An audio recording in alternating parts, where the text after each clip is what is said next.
Bom demais estarmos juntos e hoje encerraremos a série de mensagens sobre o Espírito Santo. Nossa, eu acho essa última mensagem tão relevante. Eu acho que ela tem aspectos tão práticos na nossa vida e o meu desejo e a minha oração é que, ao final dessa mensagem, a gente consiga entender o que a palavra de Deus nos ensina a respeito dessa obra final do Espírito Santo, que é a mensagem de hoje, guardados, restaurados pelo Espírito Santo, a gente vai ver isso, e para onde e até onde o Espírito vai fazer a obra dele nas nossas vidas. E eu queria então começar exatamente com essa frase, eu vou repetir essa frase talvez umas 5, 6 vezes, ou 10, 15, sei lá. Vou repetir essa frase várias vezes. Conhecer a obra final do Espírito Santo muda a nossa caminhada com Deus hoje. Ok?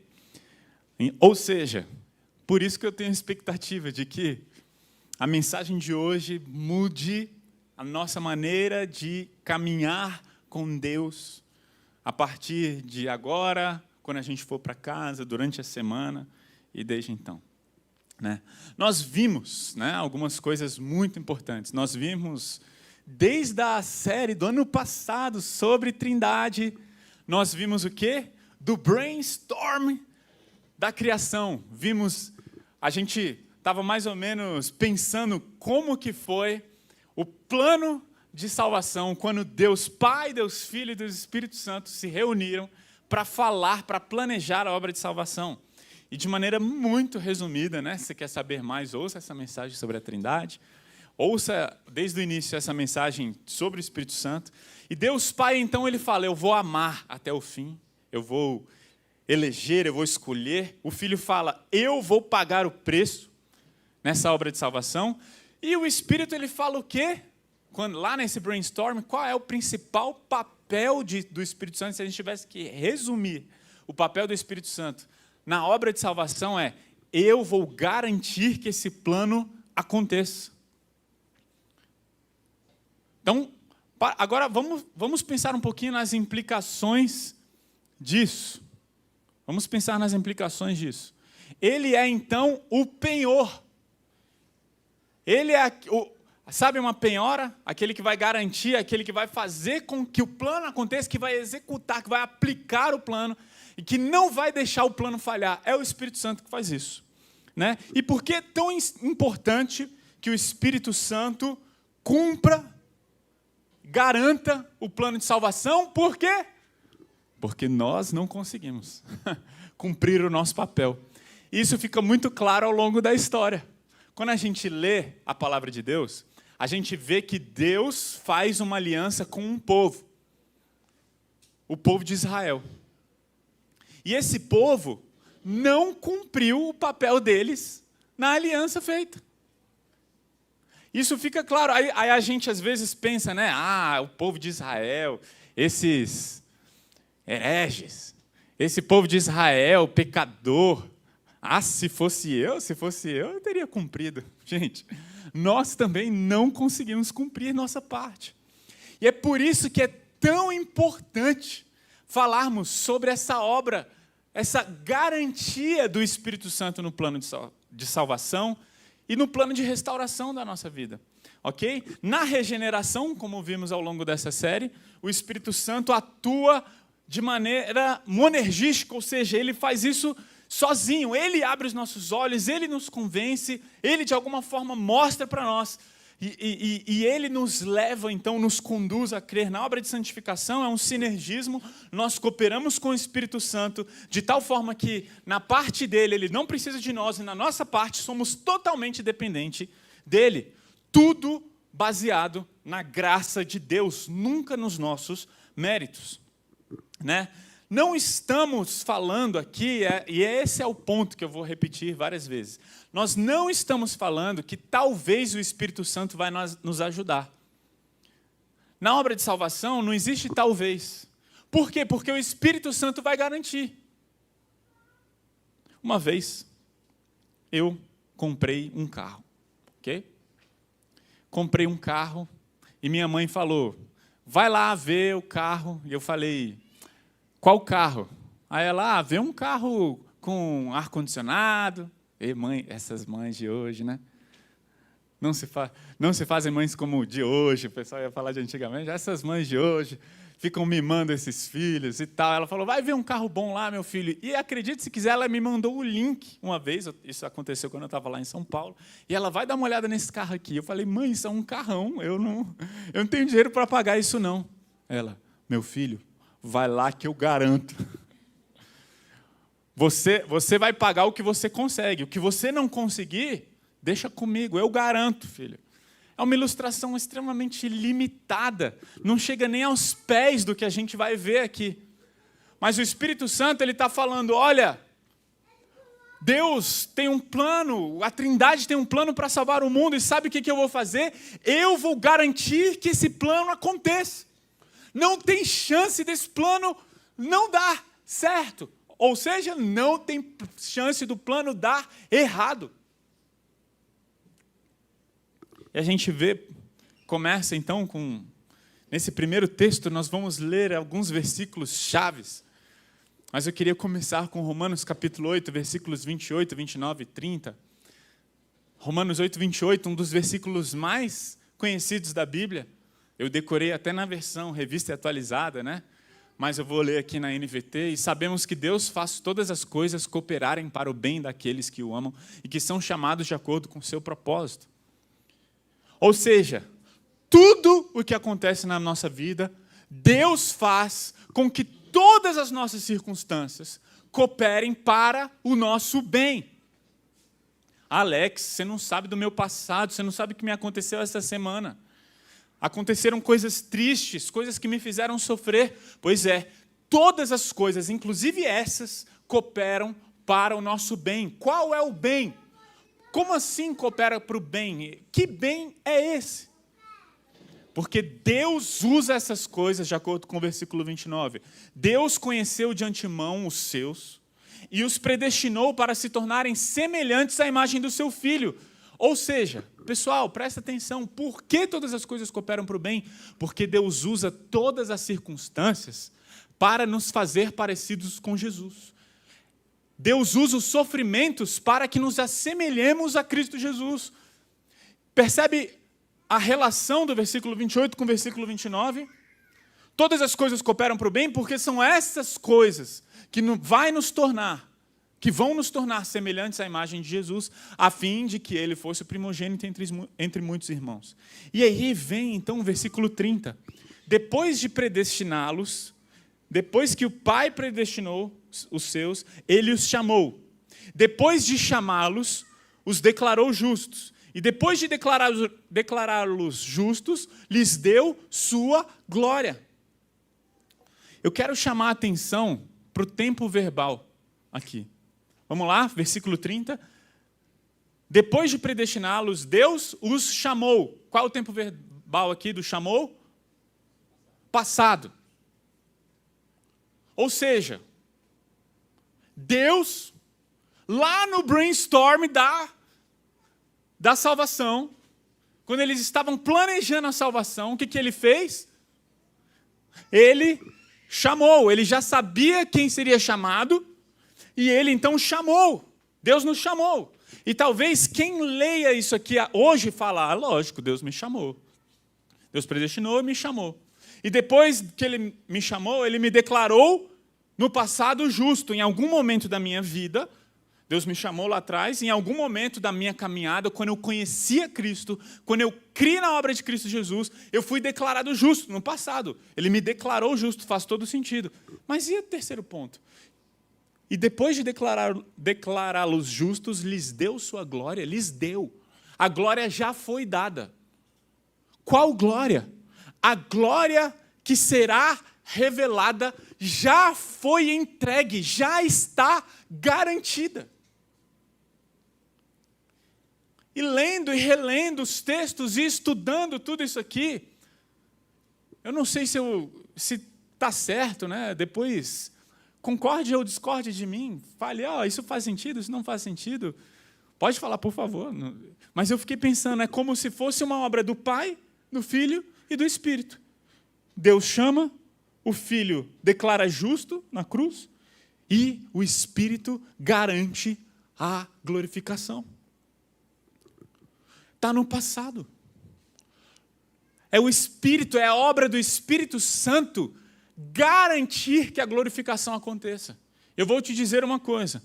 Entre esse período, entre o chamamento e a glorificação, nenhum dos filhos de Deus se perdem.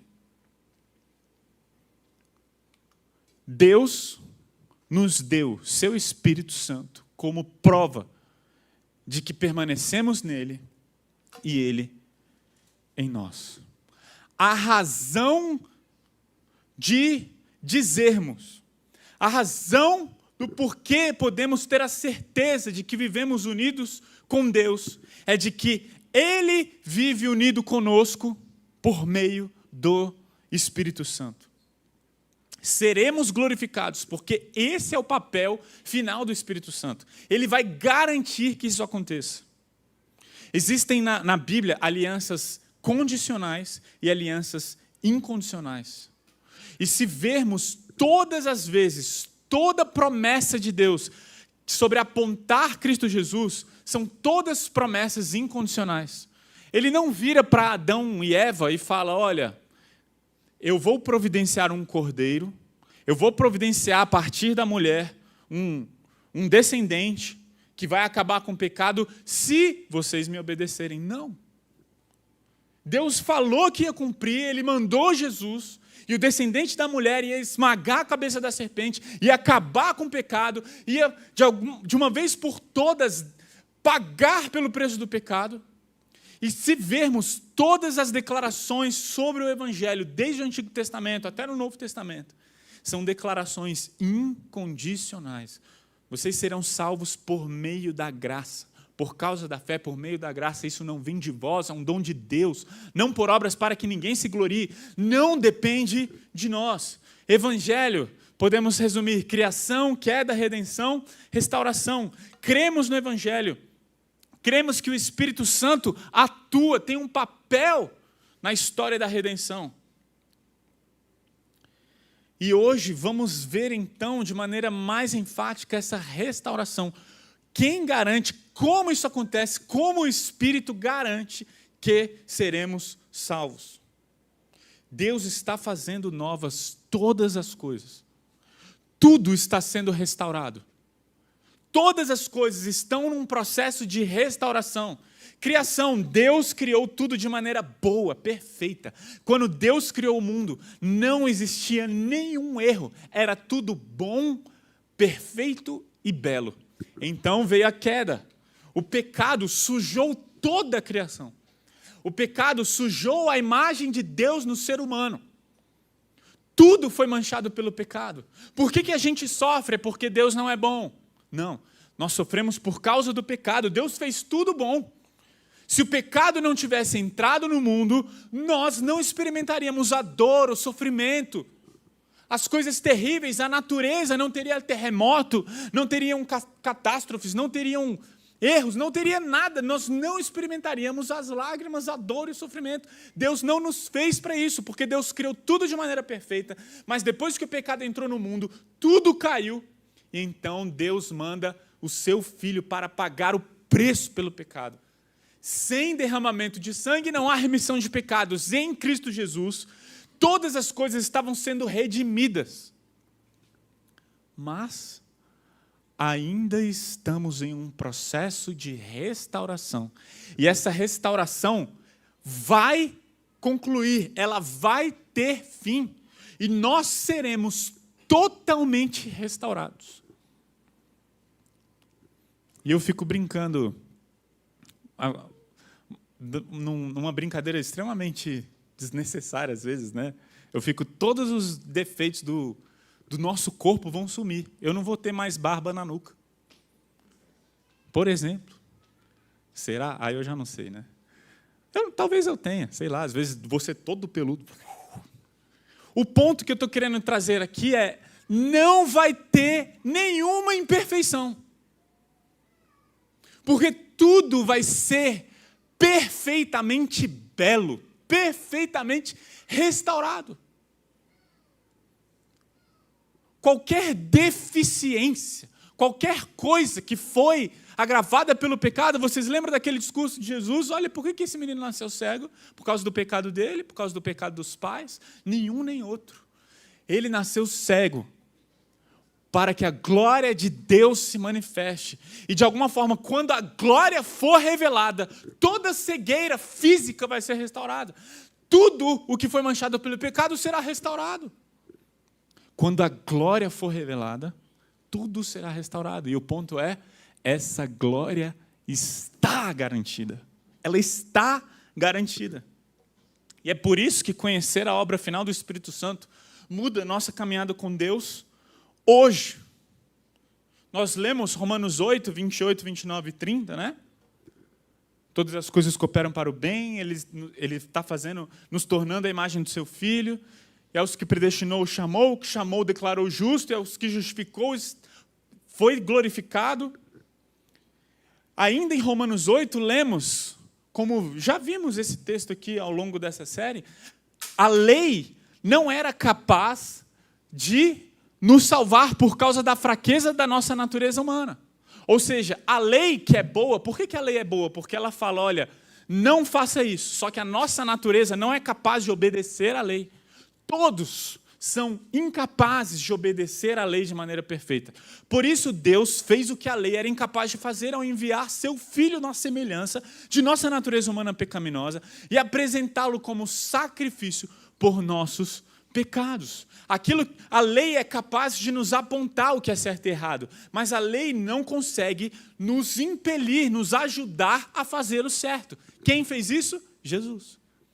Jesus, ele veio, cumpriu a lei de maneira perfeita, porque nenhum de nós consegue, e Jesus, a nossa semelhança, pagou pelo preço dos nossos pecados. Com isso, declarou o fim, não apenas da culpa do pecado, ele não apenas removeu a culpa dos nossos pecados, como ele removeu o poder do pecado, de tal forma que, por causa da obra de Cristo Jesus, o pecado não mais tem domínio sobre nós, de modo que nós, que agora não seguimos mais nossa natureza humana, mas sim o Espírito, possamos cumprir as justas exigências da lei. Como que a gente consegue cumprir e obedecer a lei?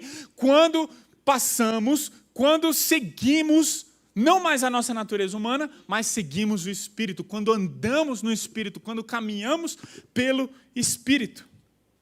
A cruz nos livra da culpa, o Espírito nos livra do poder do pecado, e um dia, que dia, nós ficaremos completamente livres da presença do pecado. O Espírito Santo de Deus vai remover todo o pecado da terra, das nossas vidas, do nosso corpo, do nosso intelecto, dos nossos desejos. A nossa natureza será plenamente restaurada. Toda a criação será plenamente restaurada e nada do que foi manchado pelo pecado deixará de ser glorificado.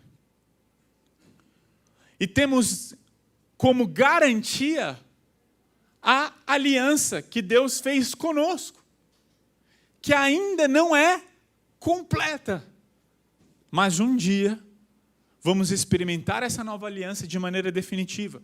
E qual é a essência dessa nova aliança? O profeta Jeremias disse: eu lhes darei um só coração, um só propósito, adorar-me para sempre, para o seu próprio bem e para o bem de seus descendentes. Estabelecerei com eles, Deus falando, eu vou estabelecer com eles, com o meu povo, uma aliança permanente. Jamais deixarei de lhes fazer o bem, porém em seu coração desejo de me adorar, e eles nunca se afastarão de mim. Terei alegria em lhes fazer o bem, e os plantarei nesta terra firmemente, de todo o coração. A nova aliança promete um novo coração, uma natureza com desejo de agradar a Deus, porque hoje a nossa natureza pecaminosa não deseja fazer o bem, não deseja agradar a Deus. Essa é a nova aliança, deleite-se nessa verdade. Nós já experimentamos essa aliança, mas não plenamente. E é por isso, e é debaixo dessa nova aliança, quem pagou, quem comprou, quem tornou isso aqui viável foi Cristo Jesus. Agora, portanto, já não há nenhuma condenação para os que estão em Cristo Jesus. E por que nos alegramos tanto quando vemos Romanos 8:1? Porque nós estávamos condenados. Não existe nenhum discípulo de Jesus. Todo verdadeiro cristão entende que em algum momento da sua vida estava condenado, estava perdido. Todo cristão, em algum momento da sua vida, percebe, eu estou perdido, e a palavra de Deus diz que por causa dos meus pecados eu estou encrencado. E é por isso que o verdadeiro cristão, por reconhecer que os seus pecados trazem condenação, ele se alegra demais também com Romanos 8:1. Já não há mais nenhuma condenação para os que estão em Cristo Jesus. Por quê? Porque Jesus pagou pela nossa condenação de tal modo que nós agora somos declarados justos. Deus não olha mais para nós como condenados. Por quê? Porque Jesus pagou pela nossa condenação. E a gente lê isso aqui e fala, incrível, glória a Deus, obrigado, Senhor, pela cruz. Porque se não fosse pela cruz, nós não teríamos a certeza de que somos aceitos. É a cruz que nos garante a vida eterna, é a cruz que nos garante um relacionamento com Deus. Quando a gente chegar diante de Deus, imagina, a gente morreu, imagina, você morreu, está lá diante de Deus. Por que você merece passar a eternidade com Deus? A resposta é simples, você não merece, eu não mereço. Mas Cristo Jesus pagou o preço dos meus pecados. E Cristo Jesus tornou possível e real, palpável, passar a eternidade ao lado de Deus, Deus Criador. Agora perceba algo. Jesus, quem está em Cristo, quem crê em Jesus, quem crê nessa obra de Jesus, não tem condenação, não existe condenação para quem está em Cristo. Mas também, ainda em Romanos 8, lemos que Paulo continua no texto. Vocês se lembram de 28, 29 e 30? Todas as coisas cooperam para o bem daqueles que amam a Deus, daqueles que são chamados segundo o seu propósito. Pois os que de antemão escolheu, também os predestinou para serem conformes à imagem do seu Filho. E os que predestinou, este chamou, e os que chamou, justificou, e os que justificou, glorificou. Depois do versículo 30, vamos então para o versículo 31. O que podemos dizer diante dessas coisas? O que podemos dizer quando descobrimos que a glória já está declarada, comprada e garantida para nós? Como a gente vai reagir? O que a gente vai dizer? Se Deus é por nós, quem será contra nós? Se Ele não poupou nem mesmo o seu próprio Filho, mas o entregou por todos nós, acaso não nos dará todas as outras coisas? Quem se atreve a acusar os escolhidos de Deus? Ninguém, pois o próprio Deus nos declara justos diante dele. Quem nos condenará? Ninguém, pois Cristo Jesus morreu e ressuscitou, está sentado no lugar de honra, à direita de Deus, intercedendo por nós. O que nos separará do amor de Cristo? Serão aflições, calamidades, perseguições, fome, miséria, perigo, ameaças de morte? Como dizem as Escrituras, por causa de ti, enfrentamos a morte todos os dias, somos como ovelhas levadas para o matadouro. Mas apesar de tudo isso, somos mais que vencedores por meio daquele que nos amou. E estou convencido de que nem morte, nem vida, nem anjos, nem demônios, nem o que existe hoje, nem o que virá no futuro, nem poderes, nem altura, nem profundidade, nada em toda a criação jamais poderá nos separar do amor de Deus revelado em Cristo Jesus, nosso Senhor. A gente celebra por saber, não existe mais condenação para os que estão em Cristo Jesus. Mas perceba, não existe também separação. Nada pode te separar do amor de Deus. Nada. nada, vou repetir, pessoal, nada pode te separar do amor de Deus. E a obra do Espírito Santo é garantir que essa obra de Cristo na cruz seja experimentada, e isso vai acontecer, porque Ele prometeu cumprir, Ele falou que vai cumprir até o fim. Por isso que conhecer a obra final do Espírito Santo muda a nossa caminhada com Deus hoje. Uma vez, John Newton, século XVI, falou que teve um sonho antes da sua conversão. E John Newton, ele disse que uma pessoa se aproximou dele e entregou um anel. E falou, toda a sua felicidade depende desse anel. Guarde esse anel com todas as suas forças, senão você vai se arrepender. Algumas pessoas, enquanto ele segurava o anel, falou para ele, olha, que besteira, sua felicidade depende desse anel. Nada a ver. E ele, não, depende, eu vou guardar. Então, ele se convenceu em um determinado momento, que besteira, eu não tenho que guardar anel, coisa nenhuma. Então ele pegou o anel e jogou no mar. Aquela pessoa que deu o anel para ele, voltou lá e falou, cadê o anel? E ele falou, eu joguei no mar. Então, o doador do anel pulou no mar, pegou o anel de volta, voltou e falou, está aqui o anel. Está aqui o anel. E ele falou, tá bom, então me dá para que eu possa guardar. Ele, não, o anel é seu, mas eu vou guardar para você. É mais ou menos isso que o Espírito faz. Ele nos deu a salvação. Deus nos deu a salvação. E agora que o Espírito Santo está fazendo é garantindo, guardando a nossa salvação para nós. Porque nós somos incapazes de guardá-la. E talvez algumas pessoas, nesse momento, façam uma pausa e fiquem se coçando para levantar a mão e falar, Alex, se a salvação está garantida, o que dizer daqueles que se separaram de Cristo? Tudo bem, não há condenação para aqueles que estão em Cristo Jesus. Agora você está me falando que não há separação. Eu conheço um monte de gente que se separou. Eu conheço um monte de gente que tinha um relacionamento com Jesus e agora não tem mais. Mas a palavra de Deus fala sobre essas pessoas.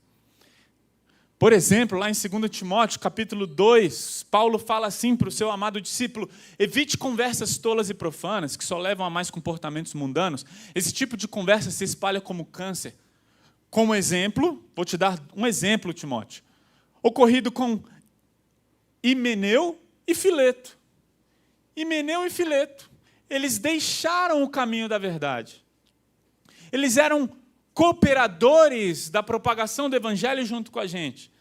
Mas eles abandonaram, eles estavam cooperando, mas eles se separaram. Eles não estão mais no nosso meio, afirmando que a ressurreição dos mortos já aconteceu, e com isso desviaram alguns da fé. E no versículo 19, Paulo fala, olha, mas o alicerce sólido de Deus permanece firme. Existem pessoas que conseguem, que entendem que o alicerce sólido de Deus permanece firme.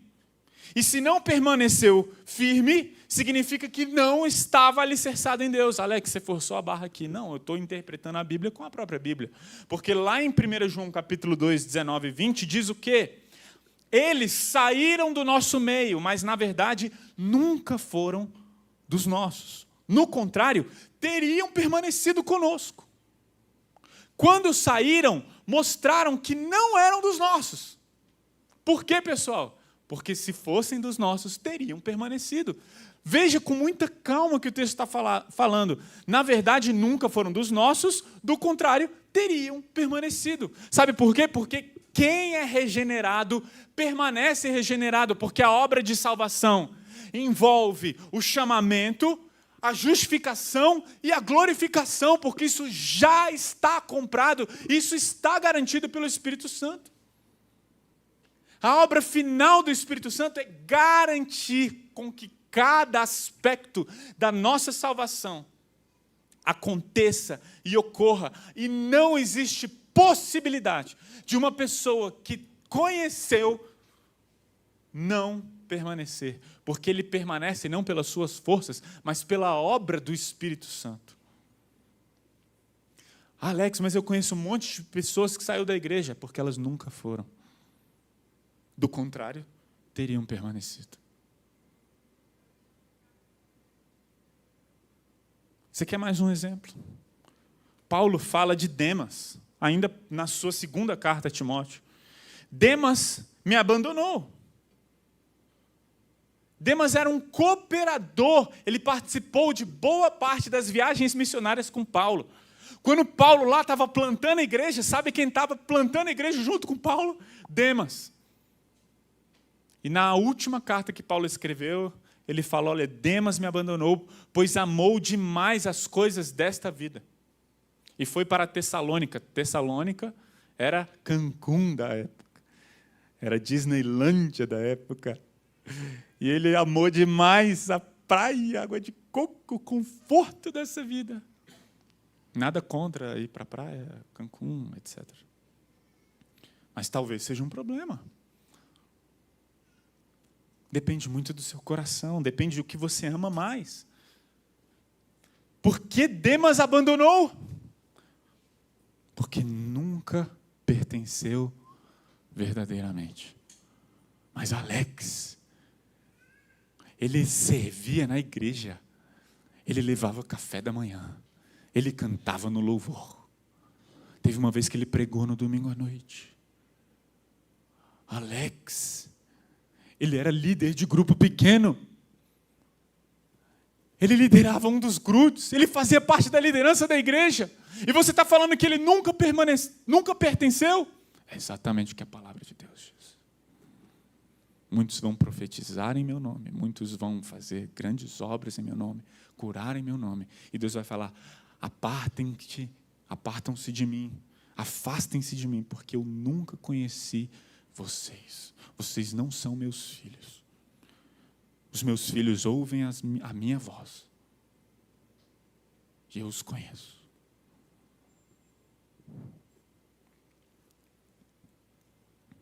A verdade é que o tempo vai revelar quem é quem. Quem pertence vai perseverar. Quem conhece vai perseverar.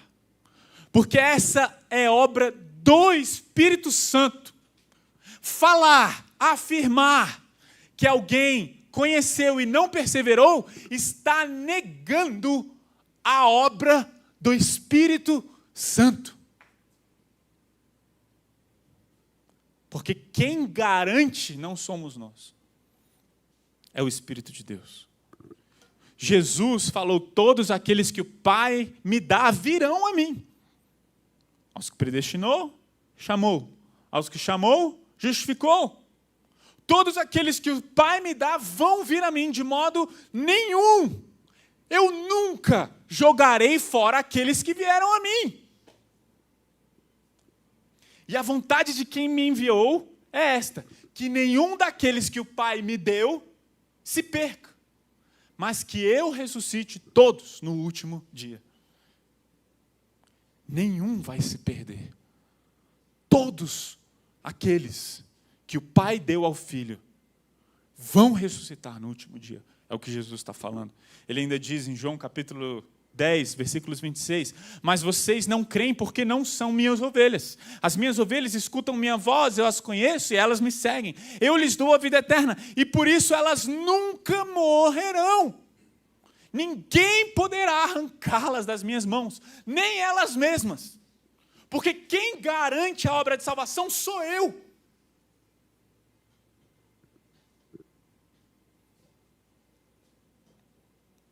Talvez algumas pessoas ouçam isso e falem, tem mais uma pergunta? Mão levantada. Logo, eu posso viver da maneira que eu quiser. Né? Ué, então está garantida a salvação? Primeiro, uma pessoa salva, jamais, uma pessoa que entende que os seus pecados crucificaram a única pessoa que não merecia morrer, isso não traz desejo de pecar mais, está entendendo? Primeiro que existe uma baita incoerência nesse pensamento. Então eu posso pecar à vontade, já que está garantido. Não faz sentido você pensar desse jeito. Porque foi o seu e o meu pecado que colocaram Jesus Cristo na cruz. Mas, vamos lá, não posso viver desse jeito. Então posso viver do jeito que eu quiser? Não. Por quê? Porque perseverar é um mandamento.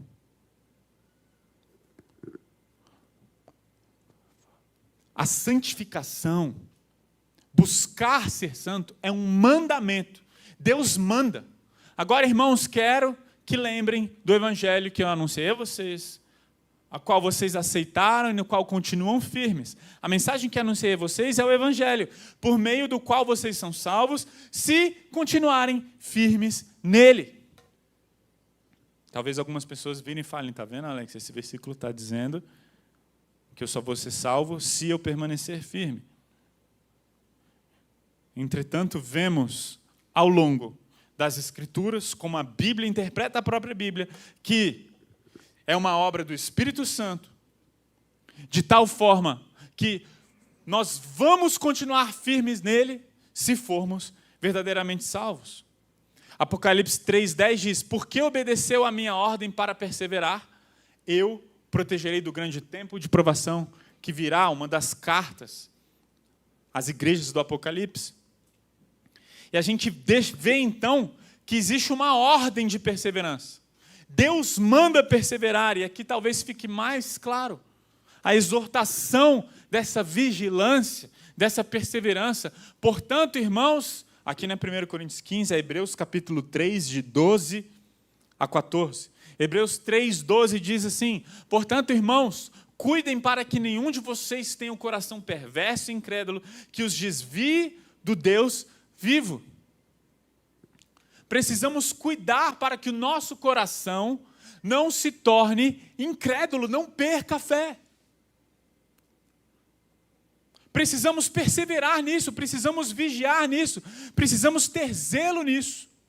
Precisamos empenhar algo, nos empenhar em algo. E talvez algumas pessoas falam, mas eu creio que a pessoa não perde a salvação. Eu creio que uma pessoa salva, ela é salva para sempre. E eu não preciso me preocupar com toda essa vigilância dessa maneira. O John Piper, ele diz, são essas as pessoas que eu mais me preocupo. As pessoas que se utilizam da doutrina, da compreensão da obra final do Espírito Santo para falar o quê? Não preciso perseverar tanto assim. Na verdade, precisamos arregaçar as nossas mangas. Todos os dias, precisamos perseverar, precisamos cuidar. Cuidem do nosso coração, nós precisamos cuidar do nosso coração. Nós precisamos nos exortar, advirtam-se uns aos outros todos os dias. Enquanto ainda é hoje, para que nenhum de vocês se engane pelo pecado e fique endurecido pelo engano do pecado. Existem pessoas que começaram, mas não perseveraram. Se não perseveraram, não eram dele. Por isso que Jesus conta a parábola dos solos. Semeador, parábola do semeador. O semeador saiu a semear. A semente caiu em 4 tipos de solo diferentes.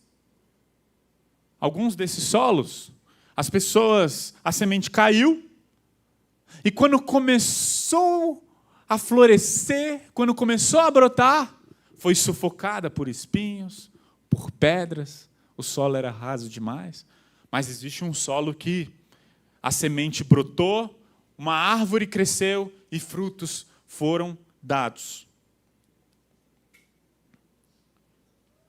existem falsos começos. E falsos começos são caracterizados para quem não vai até Cristo por amor à sua glória e ódio pelo pecado. Muitas pessoas buscam a Jesus para que Ele, Jesus, satisfaça os seus desejos terrenos. E essas pessoas que amam demais a sua vida, mais do que o próprio Cristo, na hora que a dificuldade vier, elas vão negar a Jesus. Por isso, no final das contas, o sofrimento é um instrumento para separar as ovelhas dos bodes, o joio do trigo. Porque se durante o sofrimento você negar a Deus, significa o quê? Que você não pertence. Porque se você pertencesse, de acordo com 1 João 2,19, você não teria saído. Agora eu queria fazer uma observação. Isso não quer dizer que para o verdadeiro cristão não existam momentos de dúvidas, falta de confiança na bondade de Deus. Às vezes uma pessoa crê em Jesus, foi regenerada em Cristo Jesus, mas está cambaleando na fé. Está passando por momentos, por conflitos internos realmente graves. A perseverança não significa uma vida de perfeição. Perseverança significa uma obediência de buscar a perfeição. Ok? Vou repetir isso. Perseverança não significa perfeição. Perseverança significa uma obediência em buscar a perfeição, na certeza de que a perfeição, está garantida pela obra do Espírito Santo. Eu não posso viver do jeito que eu quiser, porque perseverar é um mandamento e porque perseverar é uma evidência de quem é salvo. Quem é salvo, persevera. Quem é salvo vai perseverar até o fim. Veja Paulo falando dele mesmo. Não estou dizendo que já obtive tudo isso, que já alcancei a perfeição, mas prossigo a fim de conquistar essa perfeição, para a qual Cristo Jesus me conquistou. Ou seja, olha só, Jesus conquistou a perfeição na cruz para mim, glória a Deus. Cristo alcançou, eu tenho segurança, não pelos meus méritos, mas eu reconheço que apesar dele ter garantido essa perfeição, eu ainda não a alcancei, e eu vou perseverar para buscá-la. Não, irmãos, não alcancei a perfeição que já foi conquistada por Cristo Jesus, mas concentro todos os meus esforços nisto, esquecendo-me do passado e olhando para o que está adiante, prossigo para o final da corrida, a fim de receber o prêmio celestial para o qual Deus nos chamou em Cristo Jesus. Um dia vamos nos tornar perfeitos como Cristo é perfeito. E é por isso que eu persevero. É por isso que eu persevero. A gente leu Hebreus 12. Portanto, irmãos, cuidem para que nenhum de vocês tenha um coração perverso. Admoestem-se, advirtam-se uns aos outros, mutuamente, todos os dias. Olha o versículo 14. Porque temos nos tornado participantes de Cristo. Se de fato mantivermos firme até o fim a confiança que nele depositamos no início. Perceba agora, vou dar uma ênfase no versículo 14. Se uma pessoa nasceu de novo, se de fato essa pessoa é filho de Deus, ela vai perseverar até o fim. A ideia do versículo não é, se eu aguentar, se eu perseverar, eu vou chegar até Jesus. Perseverar até o fim não te leva até Cristo, apenas prova que você já é dele. Perseverar, então, é uma evidência de quem já está em Cristo. Perseverança é a evidência de que temos nos tornado participantes de Cristo. E se você não persevera, você nunca foi verdadeiramente participante de Cristo. Por isso, Tim Keller falava, não é a força da sua fé que te salva, mas o objeto da sua fé. Não obedecemos para que Deus seja por nós. Obedecemos porque Deus é por nós. E por último, eu não posso viver do jeito que eu quiser. Eu preciso perseverar, porque perseverar é um mandamento, porque perseverar é uma evidência, e porque perseverar é uma garantia. É uma garantia. Leandro Vieira, em seu livro O Evangelho Completo, diz: o papel da nossa fé não é a realização de algo virtuoso que Deus recompensa com a salvação, mas receber a Cristo, que fez algo que não podíamos, pagando pelos nossos pecados e dando provisão para nossa perfeição. Entenda, nós precisamos entender algo. Precisamos entender que Cristo nos livrou da culpa. Cristo nos livrou da condenação. O Evangelho, Cristo, o Espírito, nos livra do poder do pecado. E além de tudo isso, essa salvação está garantida porque Ele fez uma aliança conosco. E o Espírito Santo tem o papel de garantir isso. Por isso, Paulo escreveu, tenho certeza de que aquele que começou a boa obra, ele não é assim, eu tenho 90% de certeza, ele não tem 99% de certeza, ele tem 100% de certeza de que aquele que começou a boa obra em vocês irá completá-la. Vai completar. Não tem chance de uma pessoa regenerada, uma pessoa declarada justa, não experimentar a glorificação, porque não depende de mim e de você. O salvo persevera, porque a perseverança é uma evidência de alguém que foi salvo. Por isso eu tenho certeza de que um dia seremos glorificados. Gente, não existe nenhuma chance disso não acontecer. Veja Efésios. Agora vocês também ouviram a verdade, as boas novas da salvação, e quando creram em Cristo, Ele colocou sobre vocês o selo do Espírito Santo que havia prometido. O que é o selo?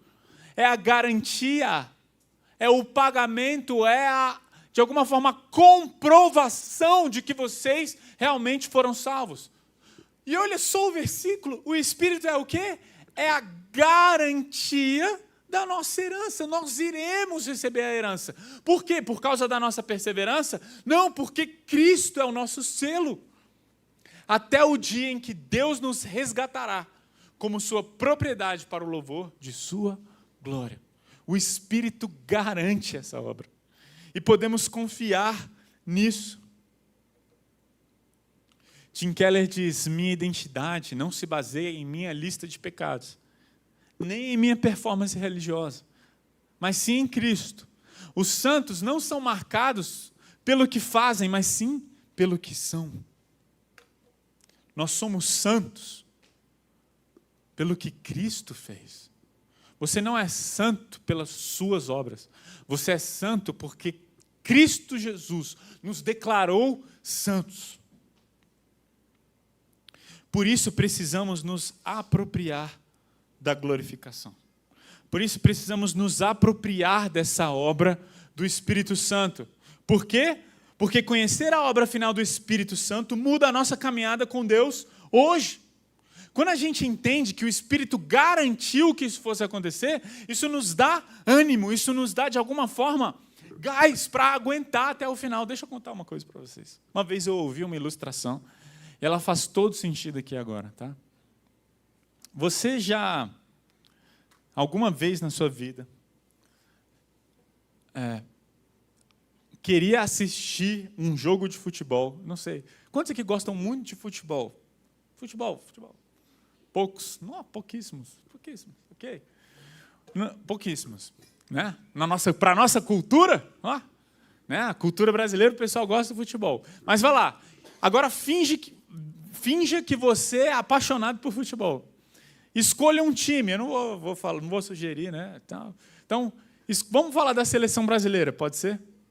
Vamos lá, tá todo mundo. Vamos, jogo da seleção brasileira. Jogo da seleção brasileira. E aí aconteceu que o Brasil foi para a final da Copa do Mundo, Brasil e Argentina. Uou! Só que sabe o que aconteceu, além disso? O pastor ficou maluco. O pastor ficou maluco e falou, vai ter culto no horário do jogo.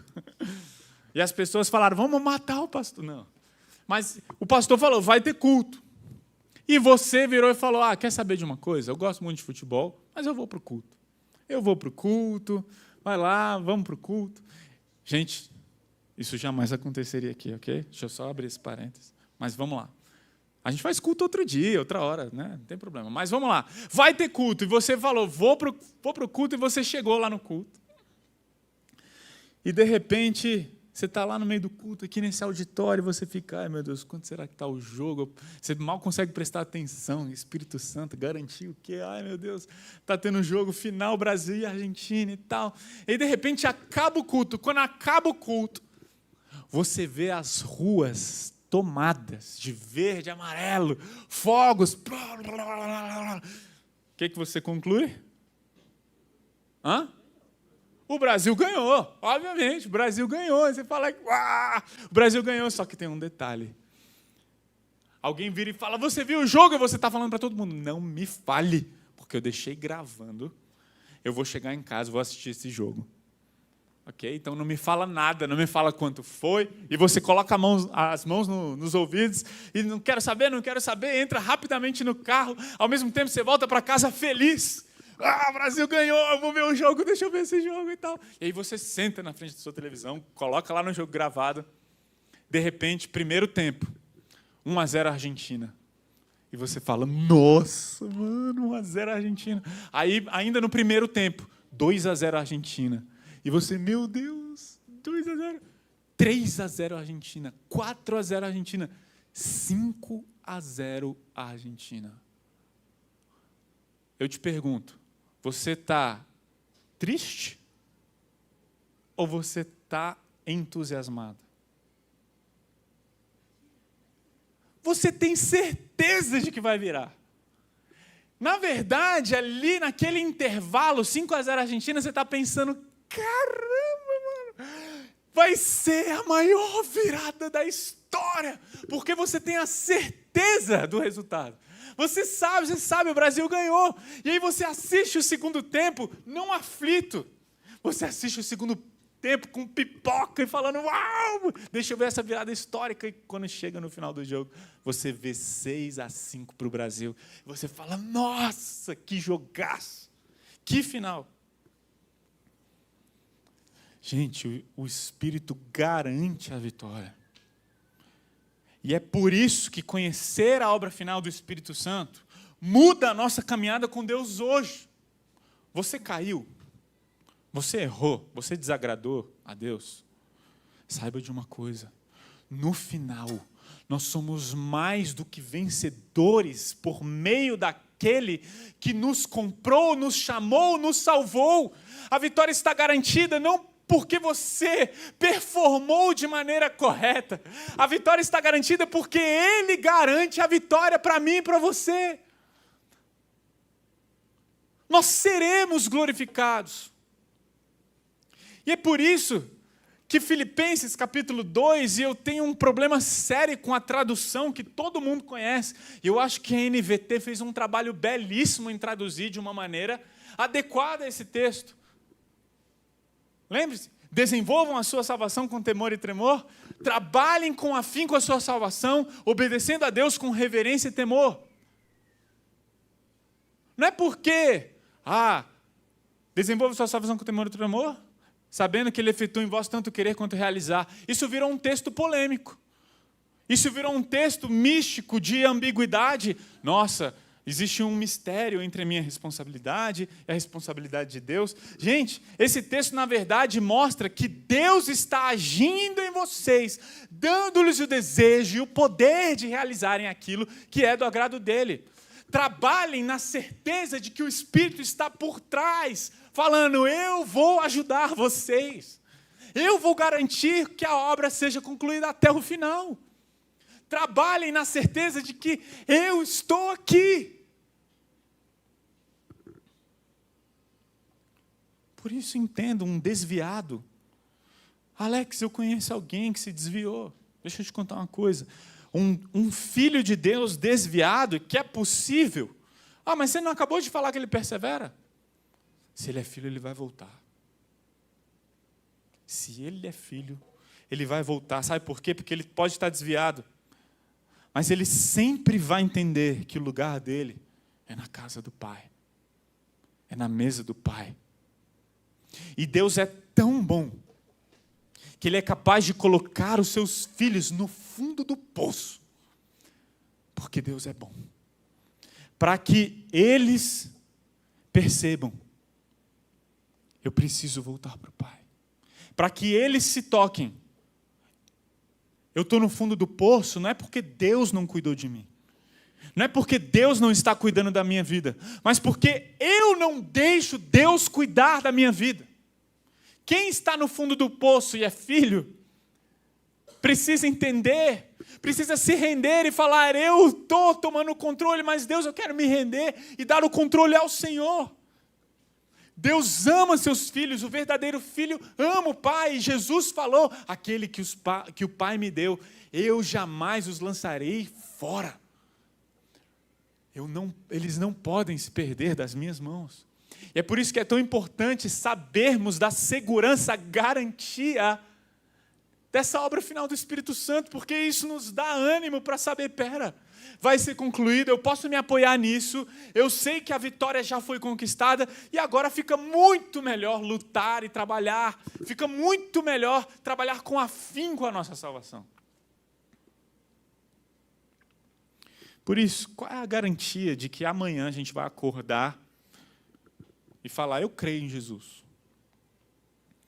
O que garante que amanhã você vai virar e falar: eu creio em Jesus, eu dou minha vida por Jesus, eu morro por Jesus? O que garante? Ele é a garantia. É Ele que está agindo, dando para nós o desejo e o poder para sustentar a fé que vem dEle. Ele é o autor, Ele é o consumador da nossa fé. Por isso precisamos lutar contra o pecado, na certeza de que conhecer a obra final do Espírito Santo muda a nossa caminhada com Deus hoje. Você pode ter tido algumas derrotas, mas no final, vai ser de 6-5. No final, a vitória está garantida. Você caiu, então se erga, se levante. Não lutamos para ser salvos, entenda isso. Por favor, entenda isso. Você luta porque você foi salvo. É diferente lutar para ser salvo e lutar porque a salvação já está assegurada. Isso muda tudo. E aqui é uma das grandes diferenças teológicas. Alex, mas eu creio que o crente pode perder a salvação. Se você crê na perda de salvação, não é que você é um herege e a gente não pode ser da mesma família e da mesma igreja. Mas eu lamento, porque deve ser horripilante pensar: eu pequei, será que agora eu perdi a salvação?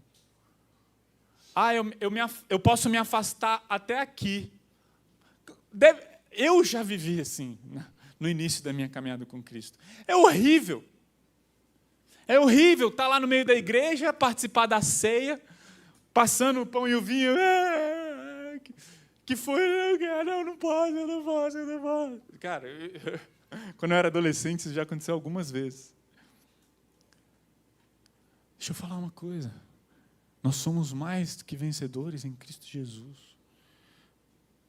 Você não precisa ter medo de não ir para o céu, porque isso não é garantia das suas obras. Você não precisa ter medo de não ter a vida eterna ao lado de Deus, porque isso não é garantia sua, isso é garantia do Espírito Santo de Deus. Está assegurado nele, é obra dele. E quando sabemos disso, a gente não fala, então eu vou pecar o quanto eu quiser. O que a gente vai fazer? Eu vou lutar com todas as minhas forças. Você vê Paulo falando para Corinto, ele os manterá firmes até o fim. Que igreja é essa aqui?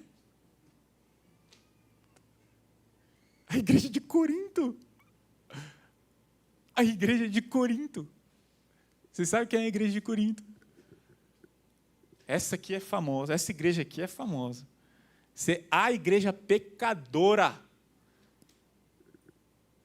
Tinha gente fazendo todo tipo de atrocidade, todo tipo de erro que você pensar e imaginar tinha naquela igreja. Na verdade, Paulo fala lá no capítulo 5 que nem no meio dos incrédulos, que nem no meio das pessoas de fora da igreja praticavam pecados tão horríveis quanto os que eram praticados dentro da igreja de Corinto. O que ele fala para a igreja de Corinto? Deus os manterá firmes. Deus os manterá firmes. Até o fim, para que estejam livres de toda culpa no dia do Senhor Jesus Cristo. Deus é fiel. Lembra de Timóteo? Ele permanece fiel, mesmo quando somos infiéis. Deus é fiel e Ele os convidou a ter comunhão com seu Filho Jesus Cristo, nosso Senhor. Não precisamos ter medo. Você já teve aquela sensação de não querer pedir perdão para Deus, porque você se sente um hipócrita? Não sei se você já teve essa experiência. Eu já tive. De falar, poxa, errei de novo, estou negligenciando meu relacionamento com Deus. Você sabe que a sua carne é fraca. Você sabe que existe, por conta da sua natureza pecaminosa, uma probabilidade de você voltar a pecar, e às vezes até aquele mesmo pecado que você quer se livrar. E aí você fala, não vou nem pedir perdão, porque Deus conhece o meu coração, e Ele sabe que eu preciso de um verdadeiro arrependimento. Você já teve essa luta? Você já passou por essa luta interna? Você não acredita mais na sua mudança, porque você erra e não muda.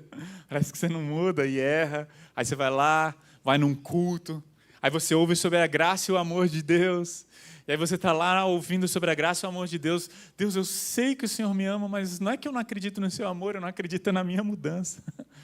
E você luta. Quero dizer uma coisa para você, para de olhar para você. Para de olhar para a sua performance. E olhe para a obra do Espírito Santo. Essa obra está operando na sua vida. É impossível que essa obra não seja completa. É impossível que essa obra não se concretize. Com certeza, aquele que começou a boa obra vai completar. Agarre-se nisso. Olhe para o Espírito. É verdade, você não consegue mudar. E você muitas vezes tem vergonha de pedir perdão e não mudar. Mas a obra do Espírito é te transformar. Ele está fazendo e vai fazer. Agarre-se nessa obra. E agora nós vamos ver a declaração antes da ceia. A gente vai ceiar, depois desse texto a gente já vai participar da ceia do Senhor. Quando no penúltimo capítulo da Bíblia, a gente lê isso aqui. Ouviu uma forte voz que vinha do trono e dizia, vejam, o tabernáculo de Deus está no meio do seu povo. Deus Pai habitará com eles. Eles serão seu povo. O próprio Deus estará com eles. E lhes enxugará dos olhos toda lágrima. E não haverá mais morte, nem tristeza, nem choro, nem dor. Todas essas coisas passaram para sempre. E aquele que estava sentado no trono disse, vejam, faço novas todas as coisas. Deus vai restaurar. Deus vai restaurar. Deus vai nos restaurar. E como o primeiro texto que lemos aqui, aqueles que Ele predestinou, chamou. Os que chamou, justificou. E os que justificou, glorificou. O Espírito Santo garante isso. O Espírito Santo garante que isso vai acontecer. Eu queria cantar com vocês uma música